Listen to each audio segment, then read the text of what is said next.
اعوذ بالله من الشیطان الرجیم بسم الله الرحمن الرحیم. ګرانو کتونکو دې ټیم کې تیمرګره سټي کې موجود یم ناز مارکیټ سره نږدې یو تنګه کوسره بای چانس پاغي باندې راووتو خبر راته دا میلاو شو چې دلته کې په دې بازار کې کومه کچالان خرڅيږي نو هغه ډېر زیات د ګندګۍ نه راوځي او بیا دغه شان په خلکو باندې خرڅيږي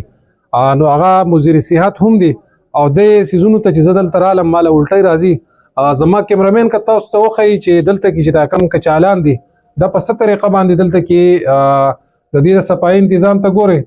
دا د وبو په یو ښه ډند کې پراته دي پته نه لګي چې دې ته بدی اړه څنګه ټینګي چې دا شیزونه صفا کوي دغه شان د دې د نور لوخي که تاسو وګورئ دلته کې تاسو وګورئ دا کم چې دغه سپینیږي د وبو ته وګورئ دا څه پوزیشن ده دا تاسو کته شي اګرانو کتونکو ډېر زیات غنده صورتحال له دې ته چې مونږ ګور نو مونږ الټي راځي او کچالو چې بیا مونږ چرته کې په گاړی او دغه کینو نمبر له الټي راځي اسسټنټ کمشنر سے فوډ انسپیکټر سے بیا دلته کې کنزیومر کم کورټس والا چې دي هغه ګرځي خو بعضی دا سيزونه چې هغه شاید چې داغي د نظر نه غایبي په دې وجه باندې چې شاید داغي سره یا د چاره بیته یا بل څه مسلې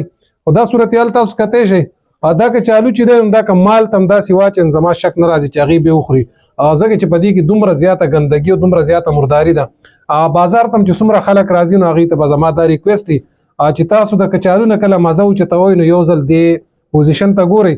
چې دلته کې دا څه صورتحال له زما به کنزیومر کورټ یا فوډ انسپیکټر یا چې کما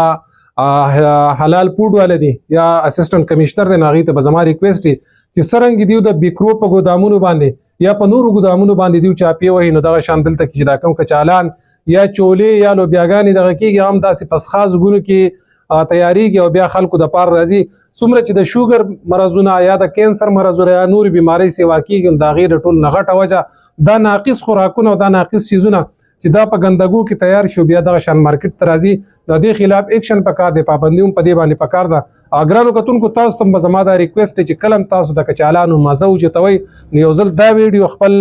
ذهن کې راولي چې څومره مردار سیس خورم ځکه د سړی صحت چې دی